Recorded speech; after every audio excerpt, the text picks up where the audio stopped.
you Anuj for opening and best of luck. फिर thank you. और आज थोड़े से ग्लोबल क्यूज अच्छे हैं और देखते हैं। वैसे अगर 2 दिन के अगर ग्लोबल क्यूज जोड़ दिए जाएं तो मोर और लेस फ्लैट ही है, लेकिन फिर भी आज थोड़ा सा रिकवरी एटलीस्ट फर्स्ट ट्रेड में आनी चाहिए। हालांकि निफ्टी देख के लग नहीं रहा है इन्फोसिस और रिलायंस की वजह से, लेकिन फिर भी देख लेते हैं। मेरे ख्याल से 30-40 पॉइंट के लिए तो ग्रीन आपको दिखेगा एक बार, उसके बाद ही मार्केट अगर कुछ टर्न लेगा तो लेगा, लेकिन शुरुआत तो अच्छी होनी चाहिए। निफ्टी के रेट्स इस समय आपकी स्क्रीन पर करीब 25 पॉइंट ऊपर 19,303 पर 19,309। अब एक बार के लिए मुझे लग रहा है कि शायद 19,350 तक जाएं हम। 19,310 अब इस समय निफ्टी पर, और बैंक निफ्टी लीड कर रहा है उस पुल बैक को। 200 डे मूविंग एवरेज ब्रेक किया था इसने मंडे को, लेकिन अब उसको रिक्लेम कर रहा है फिर से, और 200 पॉइंट ऊपर 43,346 पर। और निफ्टी आईटी हल्का सा ग्रीन में, 25 पॉइंट ग्रीन में निफ्टी आईटी इस समय, लेकिन अब निफ्टी आ गया 19,326 पर। ये ठीक ठाक शुरुआत है, मुझे लग रहा है एक बार जाएगा 19,350 360 तक। मिड कैप इंडेक्स में अच्छी शुरुआत हुई है आज मंडे की बड़ी डिक्लाइन के बाद। 0.5% मिड कैप इंडेक्स ऊपर खुलता हुआ, और स्मॉल कैप इंडेक्स में 1.5% की तेजी है, तो अच्छी शुरुआत यहां पर। और एडवांस डिक्लाइन इसका मतलब 3:1, 3 बढ़ने वाले शेयर 1 गिरने वाला शेयर।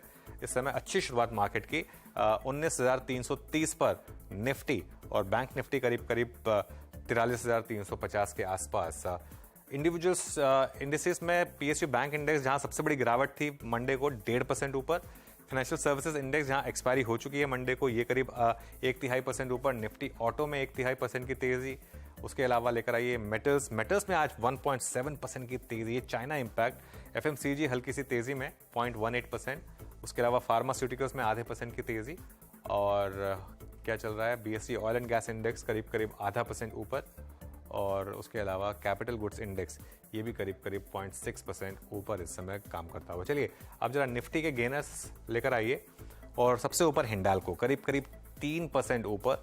ये चाइना इंपैक्ट यहाँ पर क्लियरली आज। टाटा स्टील में भी 2% की तेजी, और अदानी एंटरप्राइजेस में करीब 1-1.5% की तेजी। तो ये इस समय स्टॉक्स ग्रीन में खुलते हुए, अदानी पोर्ट्स ग्रीन में, जेएसडब्ल्यू स्टील ग्रीन में, ग्रासिम ग्रीन में। आज मेटल्स में तेजी है क्योंकि चाइना में बड़ा अच्छे मूव्स आ रहे हैं। HCL टेक, डॉक्टर रेड्डीज और स्टेट बैंक ऑफ इंडिया, ये कुछ और स्टॉक्स जो आज आपको ग्रीन में काम करते हुए दिखाई देंगे। उसके अलावा कुछ और गेनर्स है क्या? अच्छा, लूजर्स हैं। चलिए अब लूजर्स पर आते हैं फिर, और लूजर्स देख लेते हैं। एनटीपीसी सबसे नीचे 1.5%। एक बार चेक कर लेता हूँ डिविडेंड का फैक्टर तो नहीं हो कहीं यहाँ पर। भारती एयरटेल करीब 0.5% नीचे। ब्रिटानिया हल्का सा नीचे। एक बार जरा निफ्टी का हीट मैप रख दीजिए, क्योंकि ज़्यादा लूजर्स दिख नहीं रहे हैं मुझे यहाँ पर। इन्फोसिस, पावर ग्रिड और एक्सिस बैंक, लेकिन मेरे ख्याल से हीट मैप में ज़्यादा क्लियरली विजिबल होगा ये। निफ्टी इस समय करीब 36 पॉइंट ऊपर 19,317, थोड़ा सा सस्टेन करता हुआ। और बैंक निफ्टी करीब 148 पॉइंट ऊपर। ये है हीट मैप निफ्टी का। अच्छा खासा हीट मैप है इस समय, ठीक ठाक दिख रहा है ये। अब देखते हैं टिकेगा या नहीं टिकेगा। रिजल्ट इम्पैक्ट है तो वो देख लेते हैं एक बार, उसके बाद वीरो के पास चलेंगे। रिजल्ट इम्पैक्ट जो नंबर्स आए उनका अगर इम्पैक्ट, टोरेंट फार्मा, देखिए स्टॉक नंबर्स अच्छे थे लेकिन चल इसलिए नहीं पाता ये स्टॉक क्योंकि वो सिप्ला की बाइंग का ओवरहैंग बना हुआ है यहाँ पर। महिंद्रा लॉजिस्टिक्स के नंबर्स खराब थे, खासतौर से मार्जिन पर। ये स्टॉक करीब 3.5% नीचे। पीएनबी हाउसिंग फ्लैट है, कोई खास मूव है नहीं यहाँ पर। और कोई है क्या रिजल्ट इम्पैक्ट, या सिर्फ ओके चलिए फिर एक बार डेल्टा कॉप और देख लेते हैं, उसके बाद वीरू के पास जाएंगे, क्योंकि वो न्यूज़ ड्रिवन काउंटर था आज, तो उसमें एक मूव आना था। डेल्टा कॉप लेकर आइए जरा एक बार। 6% ऊपर इस समय डेल्टा कॉप। वीरू, एफ&ओ में क्या इंटरेस्टिंग? जी हाँ, डेल्टा कॉप ही डेरिवेटिव्स में सबसे ऊपर करीब 6.25% ऊपर का इजाफा यहाँ पे है। और कुछ काउंटर्स को देखते हैं, मतलब उनका ये पुल बैक कैसा है कैसा नहीं है। उसके बाद हिंडाल्को लेके आइएगा, इसमें हल्का सा पुल बैक सस्टेन करता हुआ। नाल्को तो एक चीज़ स्क्रीन पे विजिबल है कि जो हम स्ट्रेंथ एशिया में चाइनीज़ मार्केट में देख रहे थे, हैंगसेंग में देख रहे थे, उसमें अच्छा इम्पैक्ट मेटल से पड़ रहा है।